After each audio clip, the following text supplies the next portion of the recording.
Drama serial Jannisar आखिरकार अपने इख्तिताम की तरफ पहुंच चुका है और कल आप इसकी लास्ट एपिसोड देखेंगे जिसमें कशमाला सबके सामने फाइनली एक्सपोज होने वाली है और उसका बहुत ही भयानक अंजाम होने वाला है।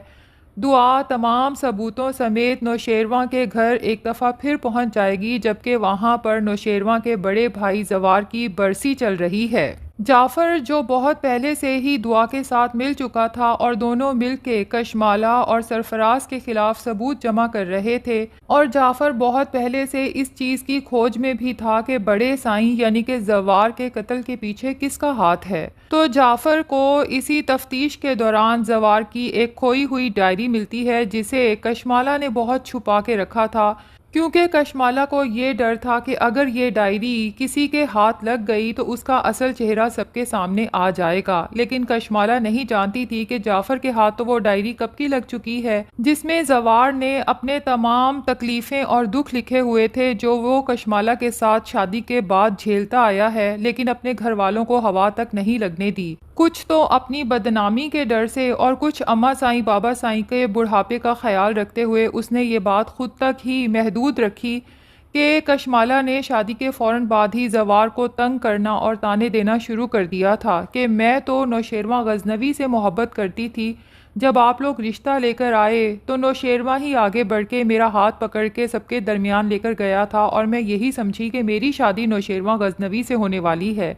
लेकिन मुझे पता ही नहीं चला कब कैसे और क्यों मेरी शादी आपके साथ फिक्स हो गई। लेकिन याद रखिएगा कि ये शादी ज़्यादा अरसे नहीं चलेगी क्योंकि मैं नौशेरवां को हासिल करके ही रहूँगी, चाहे इसके लिए मुझे आपकी जान लेनी पड़े। अब बाबा साईं जवार की डायरी पढ़ते जाते हैं और रोते जाते हैं और एक एक करके सारे राज उन पर खुलते जाते हैं कि मेरे बड़े बेटे की जान लेने के पीछे दरअसल यही कशमाला थी। दूसरी तरफ जाफ़र दुआ को कॉल करके कह देता है कि बीबी साईं कल जवार साईं की बरसी है, मैं चाहता हूँ कल आप आएँ, सभी लोग वहाँ पर जमा होंगे और आप सबके सामने अपनी बेगुनाही के सबूत पेश कर सकती हैं। दुआ जब घर पहुंचती है नौशेरवां अपने सामने दुआ को यूं अचानक देखकर एकदम से हैरान परेशान हो जाता है और उससे कह ही देता है कि तुम यहाँ पर क्यों आई हो। दुआ कहती है मैं आपसे मिलने आई हूँ, क्या मैं अपने शौहर से मिलने नहीं आ सकती? आपको देखने का दिल चाह रहा था। अम्मा साईं भी वहीं पर मौजूद होती हैं जो दुआ को बहुत गुस्से से देख रही होंगी और दूसरी तरफ कशमाला भी वहीं पे होगी जिसे पूरा यकीन है कि वो नौशेरवां के दिमाग में दुआ के खिलाफ इतना जहर भर चुकी है कि नौशेरवां अभी दुआ को घर से जलीलो रुसवा करके बाहर निकलवा देगा। और नौशेरवां जब दुआ से कहता है कि मैं तुमसे शदीद नफरत करता हूँ तो कशमाला का दिल तो जैसे ठंडा ठार हो जाता है। यही तो वो सुनना चाहती थी, लेकिन दुआ कहती है कि आपका चेहरा आपके अल्फाज का साथ क्यों नहीं दे रहा। आपने कह तो दिया कि आप मुझसे नफरत करते हैं, लेकिन आपकी निगाहों में मुझे देखते ही मोहब्बत के जो जुगनू झिलमिलाए हैं उनके बारे में आप क्या कहेंगे। नौशेरवां दुआ की ये बात सुन के निगाहें इधर उधर करने लगता है क्योंकि वो दुआ की तरफ देखना ही नहीं चाहता, क्योंकि बेशक वो दुआ को अपनी ज़िंदगी से निकालने का फैसला कर चुका है लेकिन दिल से अभी नहीं निकाल पाया और अगर वो दुआ की तरफ देखेगा तो उसे छोड़ने का जो फैसला कर चुका है उस पर शायद अमल ना कर सके। दुआ नौशेरवां के दिल का हाल जान लेती है, इसीलिए उसे कहती है कि नौशेरवां आप मान क्यों नहीं लेते कि आप आज भी मुझसे मोहब्बत करते हैं, कोशिश कर रहे हैं नफरत करने की, लेकिन कोशिश के बावजूद भी आप मुझसे नफरत नहीं कर सकते। लेकिन नौशेरवां दुआ से कहता है कि हमारे बीच जो कुछ था वो अब ख़त्म हो चुका है। दुआ कहती है मैं यहाँ से आपसे वादा करके गई थी कि जब मैं अपनी बेगुनाही के तमाम सबूत जमा कर लूँगी तो मैं आपके पास वापस आऊँगी। आप मुझसे नफ़रत करते हैं या मोहब्बत करते हैं इस बात का फ़ैसला आप उन तमाम सबूतों को देखने के बाद ही कीजिएगा। इसी दौरान बाबा साईं भी वहाँ पर पहुँच जाते हैं और उनके हाथ में जवार की डायरी होती है।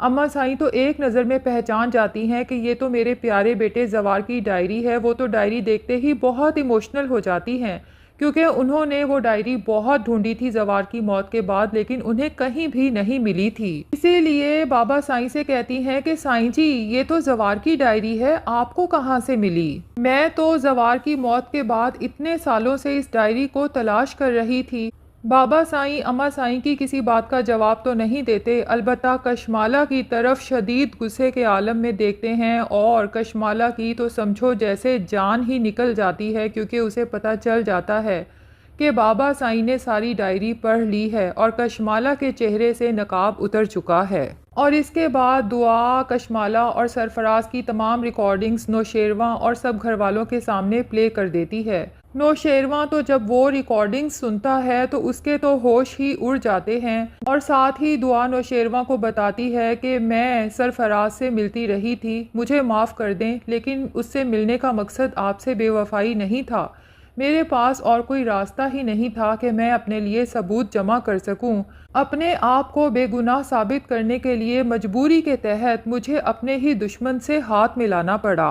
और कशमाला को तो कुछ समझ ही नहीं आ रहा कि ये सब क्या हो रहा है, ये जो कुछ हो रहा है हकीकत भी है या कोई ड्रोना ख्वाब है। तो नाजरीन, इस सब के बाद कशमाला तो पागल हो जाएगी और इसका एंड पागल खाने में होने वाला है। दूसरी तरफ फ़िज़ा की ज़िंदगी में भी खुशियाँ वापस आने वाली हैं, क्योंकि फ़िज़ा जहाँ जॉब करती है उसके बॉस फ़िज़ा के किरदार से बहुत मुतासिर हैं। उनकी वाइफ का इंतकाल हो चुका है और 2 छोटी बेटियां भी हैं और फ़िज़ा को देखकर उनका दिल कहता है कि ये औरत ना सिर्फ मुझे बल्कि मेरी बेटियों को भी बखुशी संभाल लेगी। इसलिए वो खुल के फ़िज़ा से बात करने का फ़ैसला कर लेते हैं। इसलिए फ़िज़ा से कहते हैं कि मिस फ़िज़ा, आप तो अच्छे से जानती हैं कि लास्ट ईयर मेरी वाइफ का इंतकाल हो गया था और मेरी 2 छोटी बेटियां भी हैं और मैं एज ए फ़ादर उनकी जितनी भी केयर करूं, जितना भी प्यार करूं, बहरहाल जब लड़कियां ग्रोइंग एज में होती हैं तो उनको एक माँ की ज़रूरत होती है।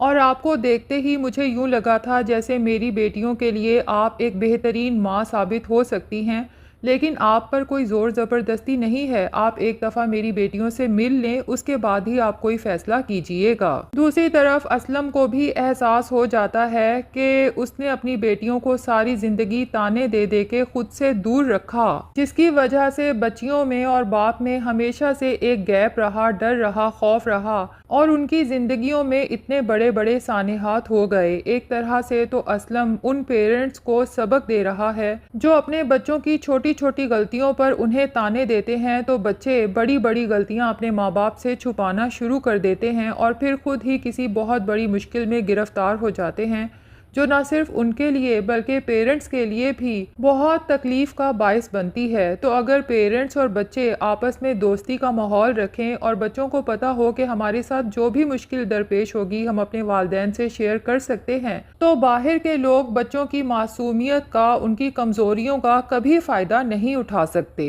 बहरहाल नाजरीन, तमाम सच्चाई जानने के बाद नौशेरवां दुआ से रो रो कर माफ़ी मांगेगा कि उसने दुआ को ऐसी हालत में तकलीफ़ दी जबकि दुआ को सबसे ज़्यादा उसकी ज़रूरत थी, उसकी मोहब्बत की, उसकी केयर की, क्योंकि दुआ नौशेरवां के बच्चे की माँ बनने वाली थी।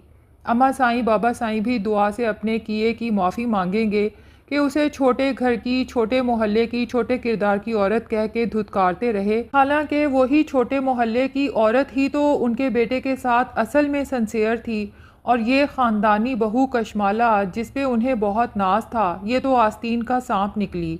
एक बेटे को निगल गई और दूसरे बेटे को भी मौत के दहाने तक तो पहुंचा ही चुकी थी। तो नाजरीन, जानिसार ड्रामे का एंड तो बहुत हैप्पी होने वाला है। हाँ, अलबत्ता अभी तक ये नहीं बताया गया कि सरफराज के साथ क्या होने वाला है। क्या कशमाला उसे मरवा देगी या फिर उसका इख्तिताम जेल में होगा? आप हमें कमेंट सेक्शन में अपनी राय का इजहार ज़रूर करें और अगर हमारे चैनल पे नए हैं तो प्लीज़ चैनल को भी सब्सक्राइब कर लें।